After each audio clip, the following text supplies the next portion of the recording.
Olá, eu sou o professor Lauton Benatti e ajudo você a montar sua startup partindo do zero e fazer a primeira venda em 60 dias com o programa Startup 60. E hoje eu quero conversar com vocês sobre como a gente consegue conhecer todo o ecossistema de startups. Seja bem-vindo ao canal, seja bem-vindo ao conteúdo. Vale a pena a gente discutir sobre tudo aquilo que envolve o chamado ecossistema de startups, que também é conhecido muitas vezes por outros nomes, né? Tem nomes como, por exemplo, o ecossistema de inovação, tem o ecossistema de tecnologia. Então tem alguns nomes que também são chamados aí, que as pessoas conhecem, né? Que são denominados de outras formas. E isso é que a gente tem que trabalhar, né? Até porque muitos conhecem. E essa questão também é interessante, porque utiliza-se o nome ecossistema de startups, que vem muito da questão do ecossistema mesmo natural, que envolve todo o complexo que ele é fortalecido e ele é alimentado internamente, né, com ele mesmo se autoalimenta, se retroalimenta, dado o conjunto de variáveis e de agentes que fazem parte desse ecossistema. Então vocês podem escutar essas expressões como ecossistema de inovação, ecossistema de tecnologia, ecossistema de startups. Lembre-se, realmente remete à ideia do ecossistema como um todo, e esse ecossistema, ele explica bem esse contexto de sobreviver, de sustentável como ambiente, não na sustentabilidade em si, mas que ele realmente consegue retroalimentar todas as questões. Algumas perguntas muitas vezes vem dessa questão assim, professor Lauto, onde é que eu encontro investidores? Professor Lauto, como é que eu faço para participar de uma rodada de investimento? Professor Lauto, onde é que estão as startups? Onde é que tem uma incubadora? Como é que a prefeitura da cidade XYZ pode me ajudar? Quem que faz isso? Que programas de políticas públicas que existem? Quais são os editais de fomento que eu posso fazer? Ou seja, são perguntas que de fato são perguntas sérias. Então essa aula hoje, essa transmissão hoje, ela resolve muitas dores suas, tá? Porque essas dores elas são muito valiosas. Ou seja, que dores são essas, né? Entender a grandeza desse ambiente, saber quem está envolvido, né? Então todas essas perguntas vão ser muito valiosas para você. Então, os benefícios que você vai ter ao acompanhar esse conteúdo é conhecer todos esses agentes envolvidos, como encontrá-los. E, antes de mais nada, já vamos lá, sem mais longas, né? Sem delongas, já vamos lá, mas eu peço para você, inscreva-se no canal, curta o nosso conteúdo, acompanhe o canal, mande suas perguntas, mande as suas dúvidas, elas podem se tornar temas das próximas aulas aqui, tá? Então já vamos direto ao assunto, né? Vamos entender o que é esse ecossistema. E quando a gente fala o ecossistema, né, se a gente buscar na natureza, né, o ecossistema ele envolve lá, né, a natureza por si só, as entradas, as saídas, os agentes que fazem parte desse ecossistema. Então tudo isso está interligado, tudo isso se retroalimenta e o ecossistema de inovação, de empreendedorismo também, de tecnologia de startups, é onde acontece, onde tudo está inserido, todos os agentes estão inseridos. A gente vai ter que conhecer esses agentes, né? Esses nomes são os nomes mais conhecidos, que nós escutamos no mercado, são os nomes que nós falamos, né? Entender que esses agentes do ecossistema, eles podem ser pessoas físicas, podem ser pessoas jurídicas, podem ser instituições, pode ser um pedaço do poder público também, que é importante a gente entender, e pode ser também algumas políticas públicas, isso é importante também, que a gente vai ter que direcionar. Não se sabe ao certo quantos agentes, até porque, e a resposta não é tão vaga assim, é porque a gente não sabe exatamente em que local que você que está acompanhando o conteúdo está. Porque dependendo do local, você pode ter mais ou menos agentes públicos ou mais ou menos instituições privadas, né, que fazem parte do ecossistema. Pode ser que o município ou o estado que você se encontra, que está acompanhando o conteúdo, ele seja mais ou menos avançado nessa questão tecnológica.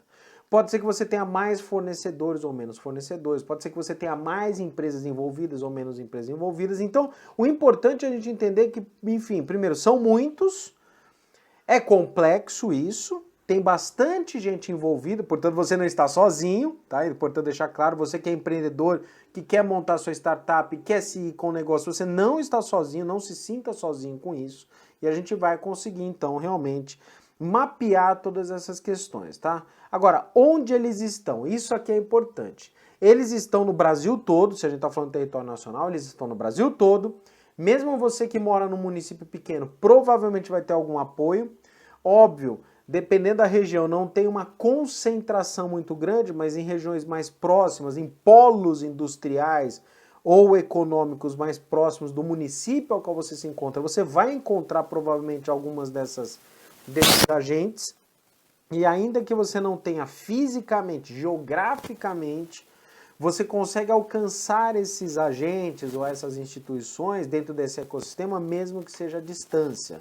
É só vocês entenderem que eu, o professor Lauton, mesmo na House of Startups, que é o nosso hub de apoio, a gente tem startups que não são só de São Paulo, não estão em São Paulo, mas não são só de São Paulo nesse momento. A gente tem startup que está fora do eixo, né, de São Paulo, Rio de Janeiro, não está em grandes capitais, tem startups que são de cidades pequenas mesmo, do interior do Ceará, ou seja, tem essas questões assim, você vai ter contato, a gente tem mentores que não são também de São Paulo, são mentores que nem estão em grandes capitais, são mentores que estão em cidades pequenas, ou seja, a gente consegue encontrar diversos agentes, mas é importante que você participe do ecossistema até para conseguir mapear e encontrar essas pessoas. Agora, o que é que fazem cada um desses agentes participantes do ecossistema, né? A gente pode mapear que primeiro eles fazem a operação, antes de mais nada, né? Então é a operação em si que acontece. A gente tem que entender que alguns agentes fazem fomento, outros fazem recursos financeiros, outros oferecem apoio, alguns oferecem orientação. Então a gente vai ter operação, fomento, recursos financeiros, apoio, orientação. De uma forma geral, isso engloba todos eles. Agora, talvez você queira perguntar, mas professor Lauto, quais são os principais então? Então, anota aí, vamos começar a conversar sobre os principais agentes que fazem parte do ecossistema de inovação, de tecnologia, né, de empreendedorismo, de startups. Primeiro que tem, e a gente precisa posicionar estrategicamente falando, é a própria startup. A startup aqui é o pilar principal, né? A startup é a iniciativa de tecnologia e de inovação, que ela se transforma então como uma empresa como outra qualquer, é importante deixar claro, a startup é uma empresa como outra qualquer, ela tem as obrigações contábeis, fiscais, jurídicas, financeiras, ela precisa seguir a legislação, tem algumas questões da legislação específicas, que isso vai ser conteúdo para outras transmissões, tá? Então tem bastante material no canal para você acompanhar. Mas é importante que a gente enxergue a startup, né, como o pilar principal, porque dali em diante a gente consegue desdobrar os demais. Então o que são as startups? São as empresas, como outra qualquer, só que são empresas que elas têm características específicas, né? Elas têm um princípio de escalabilidade. Então a startup é uma empresa que escala, que ela cresce muito mais rápido do que a necessidade de investimentos em infraestrutura. Ela tem uma cultura de agilidade e ela tem um aspecto cultural mesmo de se colocar como uma empresa rápida. Essa é a grande questão. Então a gente tem o princípio da escalabilidade, a agilidade e a cultura de ser uma empresa rápida, de ser uma empresa ágil. Essas questões todas elas são muito fortes. Porque você conhece provavelmente muitas empresas que você pode ser até cliente, pode ser usuário, pode ser fornecedor ou consumidor dos produtos, que elas podem ser empresas muito modernas, elas podem ser até empresas que usam da tecnologia, mas elas não são startups, porque elas não têm esses princípios de ser escalável, de ter essa cultura, né, de startup, dela ser muito ágil, né? Principalmente as grandes empresas que elas já não são startups, né? Elas são já empresas convencionais, já estruturadas, e elas não vão conseguir assumir algumas premissas, como por exemplo, você trocar toda a sua estrutura de negócio no espaço às vezes de 2 dias, né? Então você imagina, a empresa fala assim, agora eu faço tal coisa. Uma empresa grande não tem condições de fazer isso, não tem a cabeça dessas questões. Então é importante que a gente entenda que a startup ela começa com o pilar principal. E por trás da startup nós temos duas figuras, que são os empreendedores, os sócios, né? Os empreendedores e os sócios, tá? Então, a maior parte das vezes o empreendedor é o sócio, né? O sócio é empreendedor, mas Pode acontecer de você ter um empreendedor e você ter alguns sócios que inicialmente fizeram algum investimento. Daqui a pouco a gente vai falar também sobre isso. Mas então a gente tem a figura da startup e por trás da startup, para facilitar para você, pense como empreendedor, né? Pode ser o sócio, mas é um empreendedor, aquele que optou por seguir por esse caminho e que vai fazer todos os esforços para a sua empresa crescer, a sua empresa se desenvolver e fazer com que ela consiga alcançar aí, né, novos patamares e crescer o negócio, enfim. Então a startup por si só ela não existe, né, ela como empresa sozinha, porque ela não é um programa de computador, existe sempre uma pessoa empreendedora, né, um agente empreendedor por trás disso. A maior parte das vezes esse agente é o sócio, né, então ele ou é da participação societária. E aí esse indivíduo, esse grupo de indivíduos pode ser, geralmente são em sócios, né, 2, 3 pessoas, mas pode ter situações, né, que tenha um único empreendedor que ele faz com que a startup se desenvolva. Na sequência nós temos os colaboradores das startups, os funcionários das startups e os terceirizados das startups, que podem ser não apenas prestadores de serviços, né, também, né, se a gente pensar no conceito da terceirização, mas são pessoas que trabalham no modelo pessoa jurídica, o famoso PJ, prestando serviços para as startups. Esse conjunto inicial, né, da startup, sendo os empreendedores, os colaboradores diretos e os indiretos, né, os terceirizados, eles compõem a força de trabalho diretamente associada à startup dentro do ecossistema. Fazem parte do ecossistema, eles atuam dentro do ecossistema porque eles vivenciam a operação da tecnologia, da inovação da startup dentro do seu negócio. Tá? Então a gente deve lembrar que eles são o pilar. Aí fora das startups aparecem alguns outros agentes que são importantes. Nós temos, antes de mais nada, para começar, os investidores, que se desdobram em várias questões. Mas nesse momento aqui eu estou falando do investidor pessoa física, ou seja, aquela pessoa, aquele indivíduo, né? Então aquela profissional, aquele profissional que com o dinheiro próprio dele, pessoa física, ele aportou, ou seja, ele colocou dinheiro para uma startup. Não estou falando do dinheiro institucional, de empresas, bancos, não, estou falando da pessoa física. Por isso que esse investidor, geralmente esse investidor é chamado de investidor anjo, né?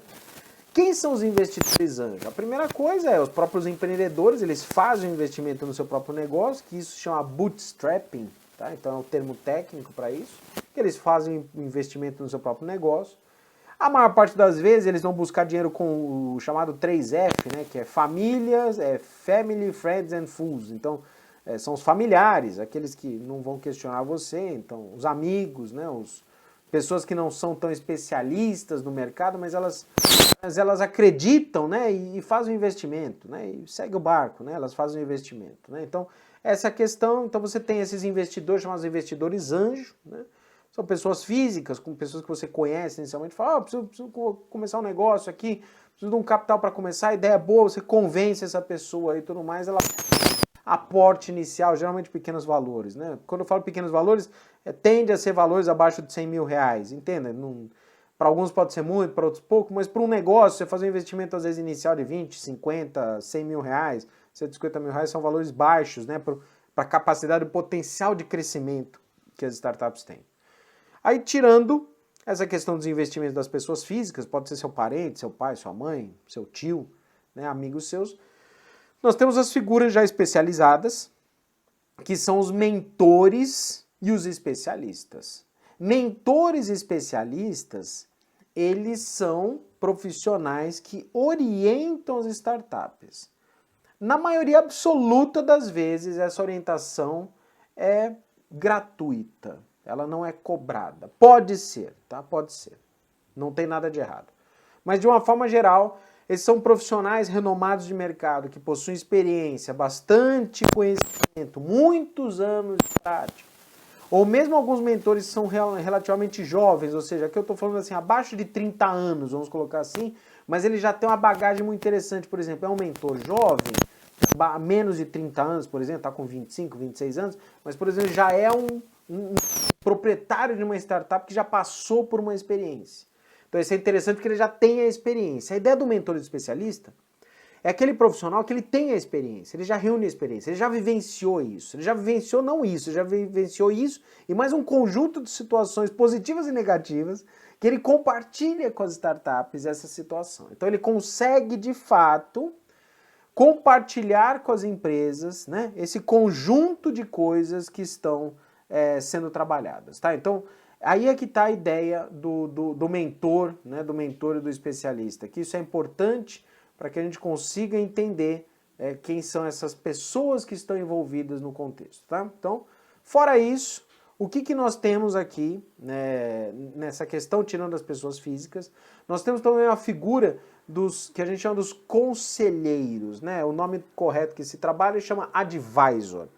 Este é um agente, né? um indivíduo do ecossistema, geralmente uma pessoa especialista também, pode ser um mentor ou não, mas é uma pessoa especialista que ela faz o aconselhamento direto das startups e tende, sim, esse a ser remunerado, não necessariamente com remuneração direta em dinheiro, né, em reais, mas geralmente é numa participação do quadro societário, ou seja, ele troca, através do quadro societário, né, um percentual da empresa, ele oferece para a startup o seu conhecimento, o seu network, sua rede de relacionamento, o seu nome, a sua imagem, o conhecimento todo que ele possui, e ele orienta a empresa, então ele é um mentor, mas ele não é uma questão já que existe uma relação financeira por trás disso, por isso chama advisor, né? Então ele vai dar assessoria para a empresa, né? Mentoria para a empresa,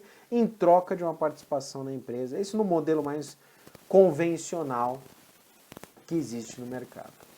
E excluindo agora as questões das pessoas físicas, a gente começa a ter um conjunto gigantesco de pessoas jurídicas que são agentes também do ecossistema de startups, de inovação e tecnologia, né? Então, o primeiro que nós temos aí são as chamadas incubadoras. O próprio nome já diz, né? Remete ao bebê, né? Então o bebê ele nasceu ali, às vezes prematuro, né? Então a incubadora, ela vai incubar, ou seja, ela vai ajudar a crescer. Então a incubadora, ela é uma associação, ela é uma empresa, ela é uma organização, na maior parte das vezes vinculadas a agentes públicos, podem ser universidades, pode ser prefeituras, pode ser agentes de fomento, enfim, e eles incubam as empresas, ou seja, literalmente, elas pegam uma empresa nova, as startups tendem a ser, começam novas, né?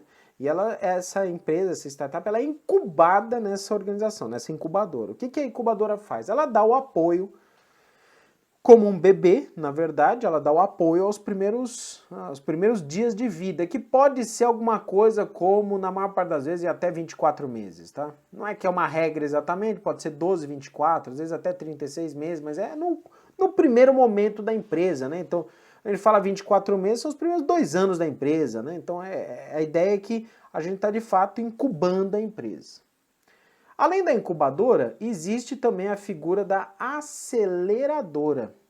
A aceleradora é interessante, o próprio nome diz, né? Ela já não está incubando, ela está botando pilha na startup, né? Então ela está acelerando a startup. Ela ajuda uma startup que, teoricamente falando, já está até organizada, já, né? Mas aí ela vai dar aquela acelerada, ela vai acelerar o processo de aprendizagem. Muitas incubadoras, elas transitam entre incubadoras e aceleradoras, ou seja, você tem uma incubadora aceleradora, pode acontecer isso, que você tem uma incubadora que você começa na incubadora, ela te dá o apoio, depois você migra para um outro setor, outro departamento, outra função que ela te acelere. Então, passar num intervalo X de tempo, no intervalo delta de tempo lá, você de incubadora vai para aceleradora. É possível que aconteça. Isso muitas vezes também está associado a prefeituras, universidades, essas questões todas, né? Então é importante que a gente entenda isso. O próximo passo é a própria universidade que foi falado aqui, né? A universidade, ela faz parte disso. A universidade não é um espaço de desenvolvimento, é um espaço de pensamento, é um espaço de compartilhamento de conhecimento. Por isso que a universidade muitas vezes ela tem um papel muito importante no ecossistema de startup, de tecnologia, de inovação, porque é lá que as coisas podem ser simuladas, podem ser praticadas. É interessante que muitas startups ou muitas universidades, elas oferecem, mais do que as startups, as universidades, elas oferecem esse serviço de incubadora ou de aceleradora, não necessariamente para os seus alunos. Começa com os alunos, obviamente, né, com os seus estudantes lá da graduação, da pós-graduação, mas muitas incubadoras não se limitam somente aos estudantes, ou seja, elas podem expandir um pouco mais a sua formação. Tendo um vínculo, por exemplo, geográfico, regional, ou com um dos estudantes, né? Porque não necessariamente eu sou estudante aqui desta universidade X.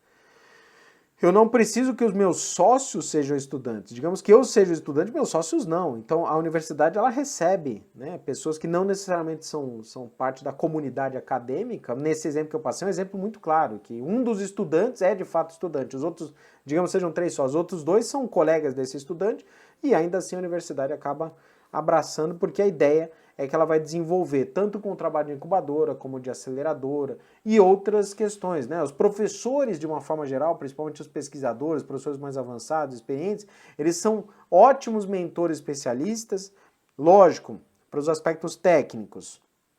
Ou, se é, por exemplo, um professor voltado para negócio, ele consegue orientar muito bem o aspecto de gestão, né? Então eu mesmo, professor Lauton, sou professor de gestão, né, profissional de mercado, que eu consigo orientar os projetos voltados para gestão, plano de negócio, a questão estratégica, essas questões todas, né? Então, é importante que a gente enxergue a universidade também tem um papel muito importante.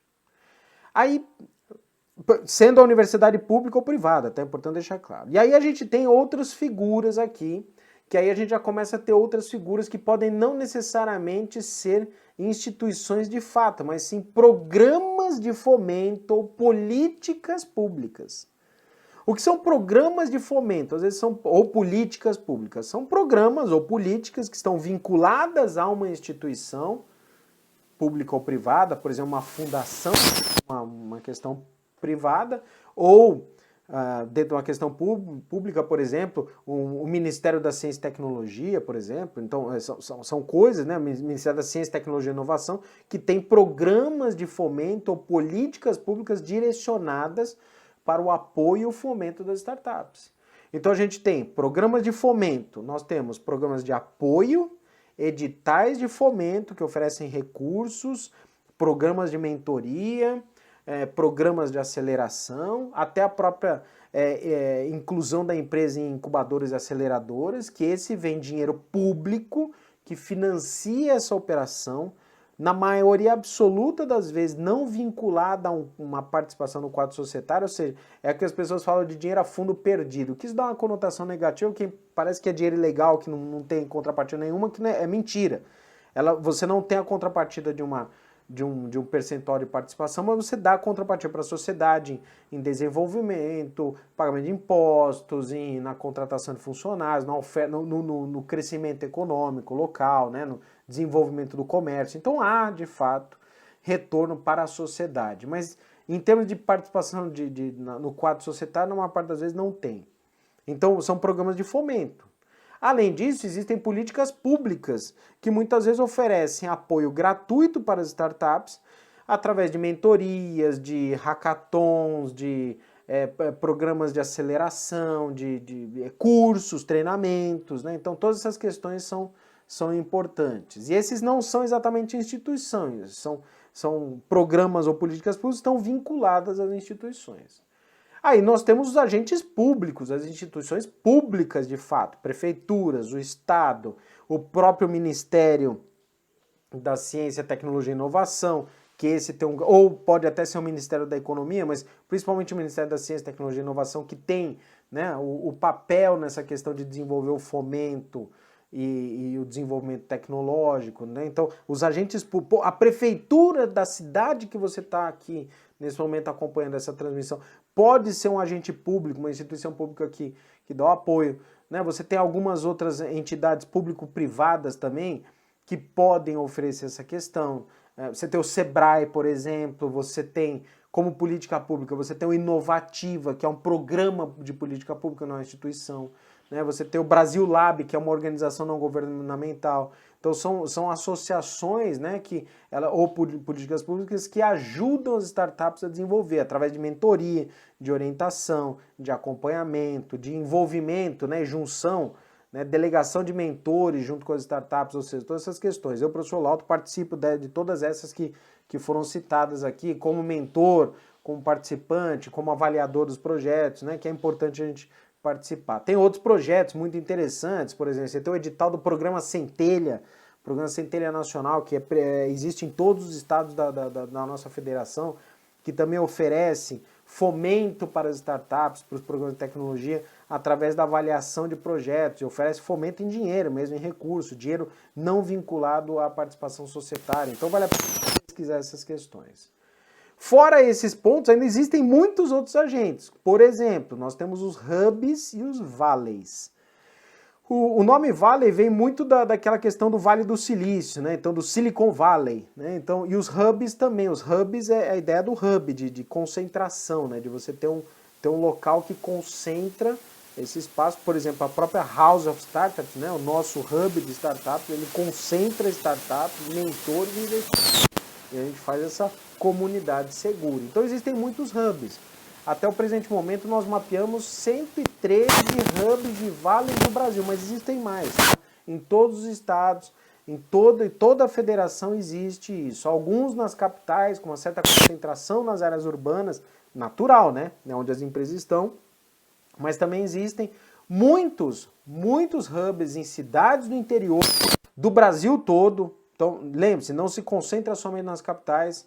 Existe uma concentração, obviamente, das capitais dos centros metropolitanos. Por exemplo, quem é de São Paulo, né, vocês já sabem, eu estou aqui em São Paulo. Existe uma concentração aqui, lógico, em São Paulo, Grande São Paulo, mas tem Campinas, por exemplo, tem Ribeirão Preto, tem São José do Rio Preto, né? Então existem essas cidades maiores, Santos, né? Então existem essas cidades maiores, né? No litoral, por exemplo, que tem uma concentração. Mas você pega, por exemplo, no Paraná, você tem lá Curitiba, obviamente, né? Tem hub, mas também tem no interior do Paraná, vai ter Londrina, né? Vai ter em outros locais que tem também esse apoio. Você pega lá, por exemplo, Porto Alegre, Rio Grande do Sul, obviamente tem Porto Alegre, mas também tem outros locais, tem Pelotas, tem Rio Grande, tem outros, Santa Maria. Então você vai ver, Fortaleza vai ter, Recife vai ter, Pernambuco, né? Você vai ter lá Alagoas, ou seja, todas as capitais têm, todos os estados têm, nas capitais todas elas têm hubs, e nas cidades principais maiores dos estados também você vai encontrar esses hubs. É só você entender, nós mapeamos 113, então você consegue já imaginar que tem uma distribuição maior, com maior concentração, obviamente, no estado de São Paulo e no eixo sul-sudeste, tá? Então existe de fato uma maior concentração, mas mesmo, por exemplo, no norte existe lá, tem colegas nossos também que fazem parte também, que tem lá em Manaus, vai ter também em Belém do Pará, vai ter em Macapá, ou seja, também existe, né? Hubs aí espalhados por todo o Brasil. Isso é importante que vocês saibam.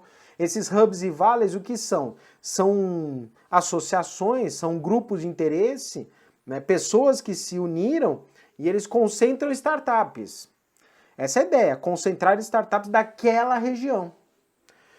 Por que conceito de startup daquela região é algo interessante? Porque você junta empreendedores que têm objetivos comuns, como por exemplo desenvolvimento, fomento, conversar sobre o mesmo idioma, né? O idioma da tecnologia, da inovação das startups, para que eles não se sintam sozinhos, né? Eles consigam compartilhar seus desafios.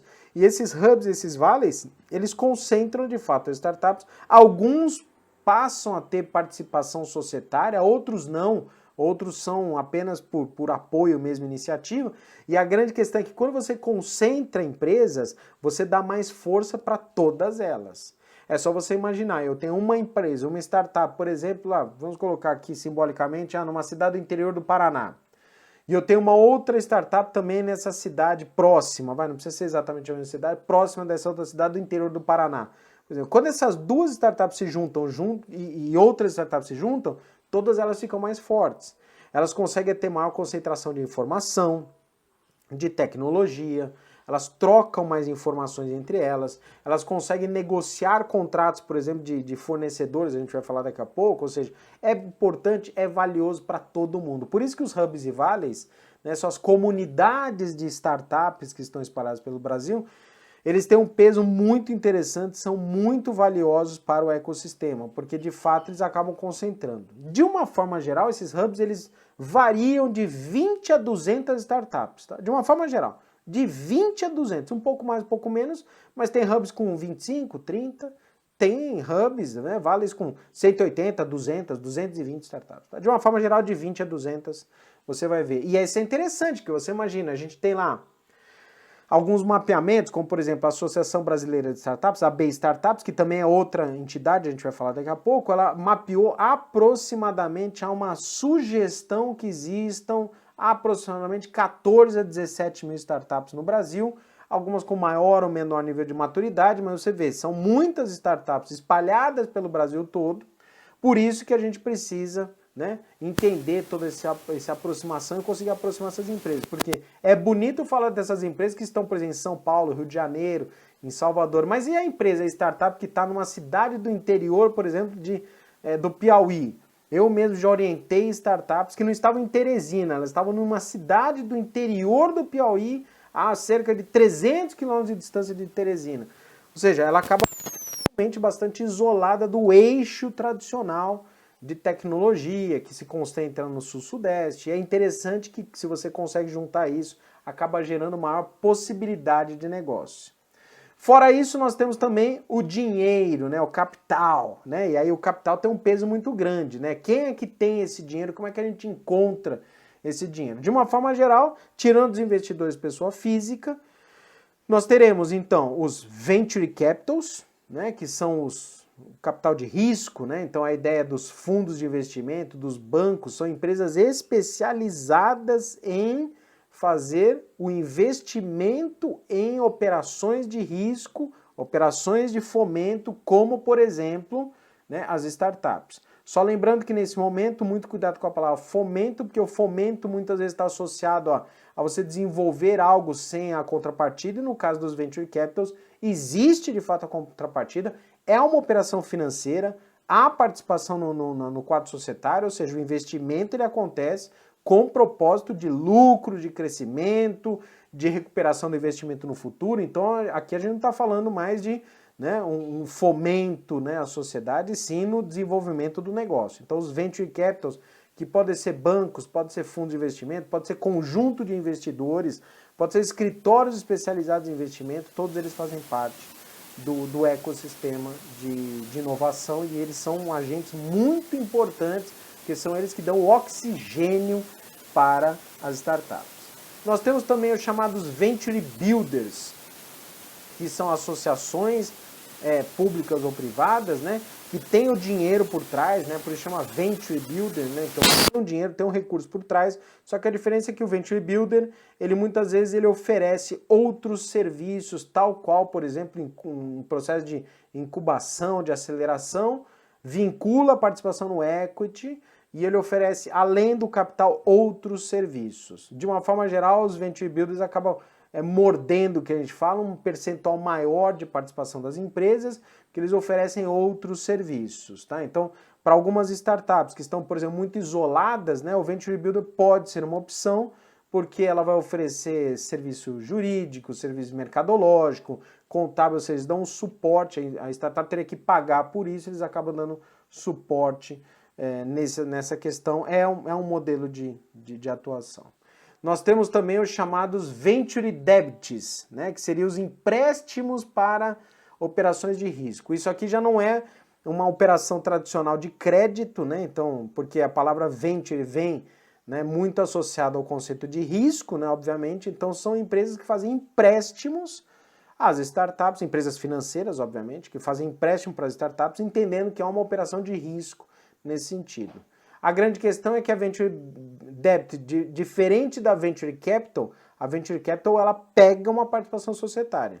E a Venture Debt, ela empresta o dinheiro, ela não pega a participação societária. Ela recebe o dinheiro num modelo diferente de pagamento desse empréstimo, não tão usual como os convencionais, que você pega lá um empréstimo e você vai pagando mensalmente, não funciona dessa forma, tem outros modelos. Mas ele não pega a participação do capital porque ele está interessado apenas em fazer um empréstimo, né, para essas empresas. Existe uma figura hoje muito interessante, não vou dizer que é recente, mas é mais recente que os demais, que se chama Corporate Venture Capital, ou seja, é a ideia do Venture Capital, mas associada a uma empresa, geralmente uma grande empresa, geralmente uma empresa gigantesca, né, que ela tem interesse em para crescer o seu negócio, essa empresa grande, consolidada, conhecida, né? Muitas empresas que você conhece aí já têm os seus próprios departamentos, setores de investimento em capital de risco. O que essas empresas fazem? Ao invés delas desenvolverem novas soluções, elas acabam arrebanhando startups que conversem com os aspectos estratégicos dessa empresa e elas acabam dando apoio a essas startups, incluindo com apoio financeiro, para que essas startups desenvolvam soluções que, de uma forma geral, conversem com a estratégia dessa empresa e possam ser incorporadas no futuro. Então, um exemplo aqui, para não falar nomes de empresas, né, mas digamos que eu tenha uma empresa varejista aqui e uma startup da área de logística, e ela desenvolve, por exemplo, uma solução muito interessante nas entregas de produtos da área varejista, por exemplo. Nossa, a empresa varejista, ela fica muito interessada com isso porque é interessante para a operação dela incorporar a solução. Entenderam o raciocínio? Então, ela pega e ela incorpora essa empresa, essa startup da área de logística, então, entende? É uma empresa varejista, gigantesca, grande, consolidada, já tem operação no mercado, e ela está vendo que tem uma startup aí com uma solução logística que é interessante, ela rebanha essa startup, ela coloca, digamos assim, que a gente fala, coloca para dentro, ela dá apoio, dá suporte, dá fomento, dá recursos financeiros em troca de participação e direito de opção de compra dessa empresa, às vezes na totalidade, inclusive. Uma vez que essa startup está com a operação bem desenvolvida, essa startup, muitas vezes, ela é até incorporada pela empresa, porque ela acaba sendo, né, uma solução muito interessante para a empresa aproveitar com base no seu desenvolvimento tecnológico, né?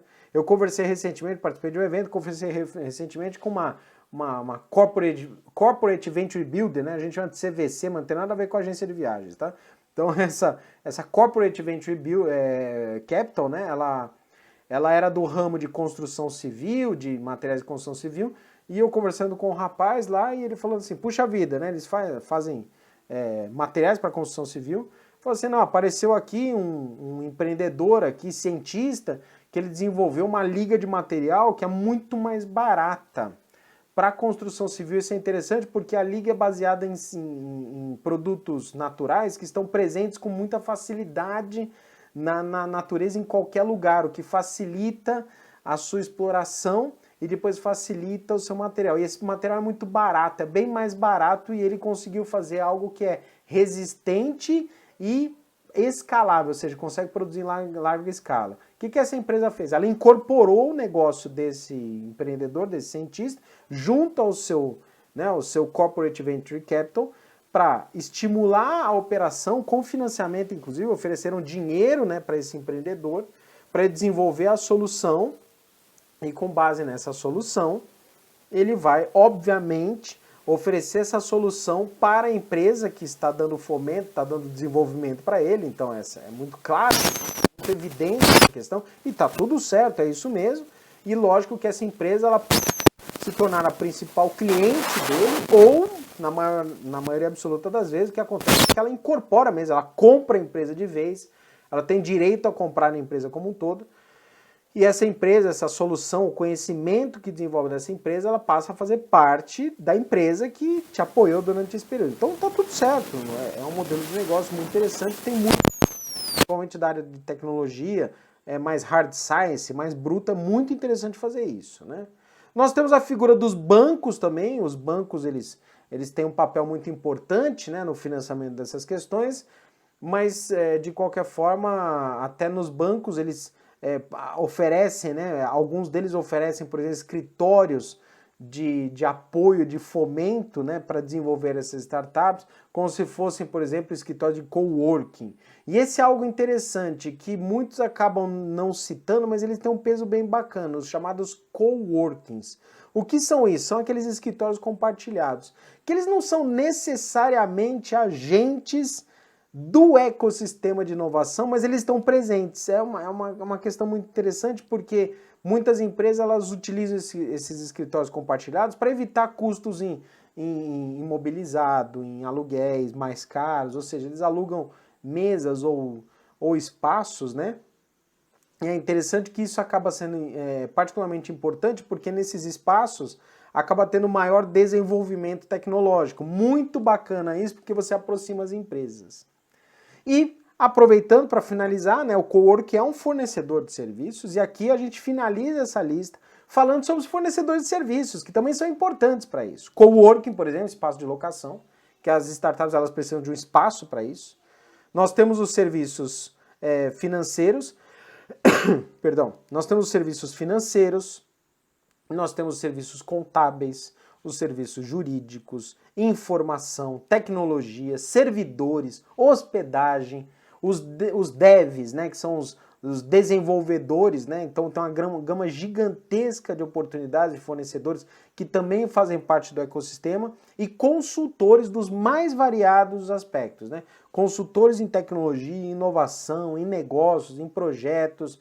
Então é interessante que a gente enxergue aqui. Eu quero apenas repetir alguns nomes para que vocês tenham de cabeça. Então a gente tem lá o Ministério da Ciência, Tecnologia e Inovação, você tem o Sebrae, você tem a própria House of Startups, que é o nosso hub, você tem o Inovativa, que é um programa de políticas públicas, você tem o Brasil Lab, que é um programa voltado para desenvolvimento de startups que são específicas para o poder público, ou seja, você tem um conjunto de instituições, fora sem entrar no nome das empresas, né, privadas, né, você tem diversas venture capitals, você tem diversos venture builders, você tem diversas associações, muitos hubs, vale a pena você pesquisar.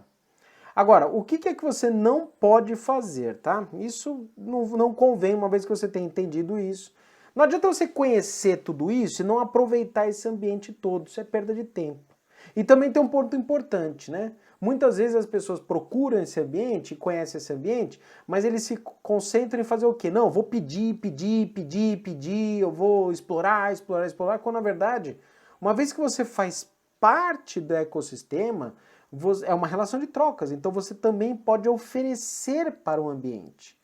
Você veja, eu atuo como mentor, voluntário, eu ofereço meu conhecimento para startups.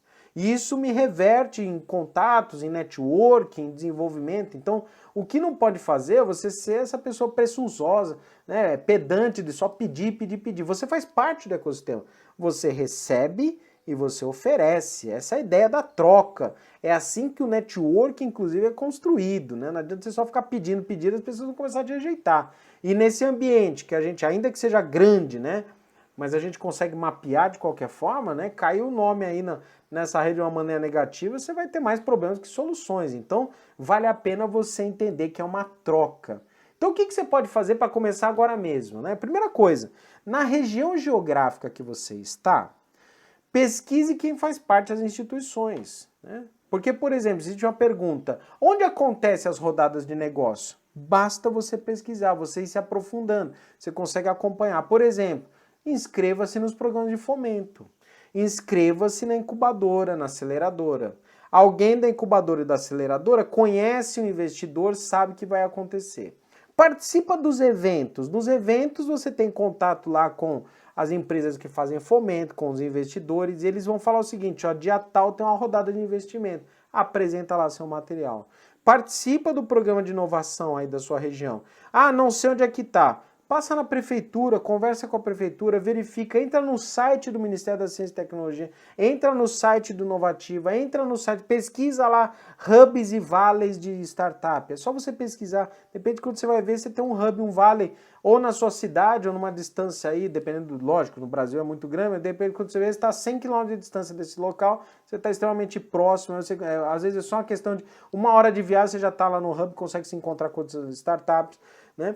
Procure a AB Startups, né? Então a Associação Brasileira de Startups ela vai poder direcionar informações, você vai poder pesquisar, ou seja, é só você passar a participar do ecossistema. Quando você vê, ó, você já faz parte do ecossistema, olha que maravilha, né? Ou seja, você não é mais um forasteiro, você passa a fazer parte do ecossistema e você vai ver o quão valioso, principalmente você que quer montar a sua startup, quer desenvolver o seu negócio, quer entrar nesse ambiente que é muito promissor, tem ótima possibilidade de crescimento, aproveita que você vai conseguir. É só você pesquisar. Eu sou o professor Lauton Benatti, ajudo você a montar a sua startup partindo do zero e fazer a primeira venda em até 60 dias com o programa Startup 60. Acompanha o conteúdo no YouTube, Instagram, no Facebook, em todas as redes sociais. Envia sua dúvida, clica aqui, curte esse conteúdo para ter relevância no material. Acompanha as nossas transmissões, acompanha as nossas gravações. Eu desejo muito sucesso para você, ótimos negócios e estou aqui à disposição. Até a próxima. Valeu. Tchau.